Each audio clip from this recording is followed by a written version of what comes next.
What happened was my daughter was getting a cavity filled. It was her first time. And she said, I talked her through it, what it would be like. She's like, you'll be with me the whole time though, right? And I said, absolutely. I'll be there. I'll be there. I'll be there. When I got to the dentist, it was one of those dentists who said, no, parents can't go back there because they make it more difficult. Now I understood that he had had experiences where maybe parents were micromanaging or were telling him to I don't know what he experienced. Bottom line is he had some type of guideline or rule that parents couldn't go back there. And I said, if that's the case, then we can't do this, because I already told my child I would be with her. And he said, I don't have any chairs back there. And I said, I will sit on the floor.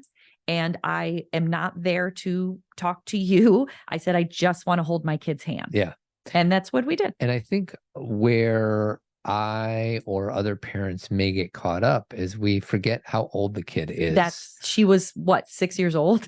Call it 6 or 8. And then what I have done in the past is like, okay, now I'm breaking the dentist rules for the sake, because I made a commitment to my child, which is wonderful. But I get caught being like, well, if I don't give her this resilience now, then she's going to be 12 years old, still wanting me to hold her hand in the desert, which is not true. Yeah, it's a story. But these are just the things that come to us parents. Like, well, we got to somehow give them the ability to deal with challenging situations. And the trick is, at what point do you let them be challenged? Well, you don't have to create scenarios for them. Like, they have to go to school all day and you're not there. Yeah.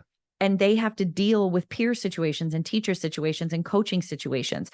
They have to maybe walk to school. They have to ride a bus. They're dealing with things without us all the time. Now, you just said the dentist rules. Okay.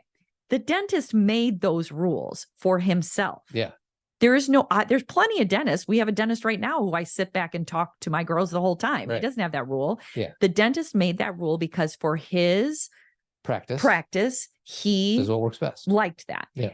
I am not breaking a universal principle about how to interact with people. I am saying what's most important to me is my daughter trusts that when I say I'll be with her, I will. I don't say to my daughter, when you go to school, I will ride on the bus with you. I'm not going to do that. Right. Because I can't. Yeah. But I will hold your hand when and he was annoyed, but I sat on the floor, didn't do anything, held my daughter's hand. And guess what? She comes out. She's okay. She trusts that I, followed through. She felt safe and she got through, which could have been a very traumatic experience for her. And instead of me saying, well, I'm going to follow and I'm putting this in air quote, the dentist rules. And here's the thing, he could have said, then I can't help you. Yeah.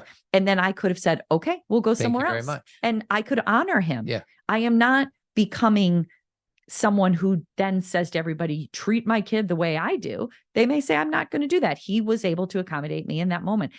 My point is the world is hard.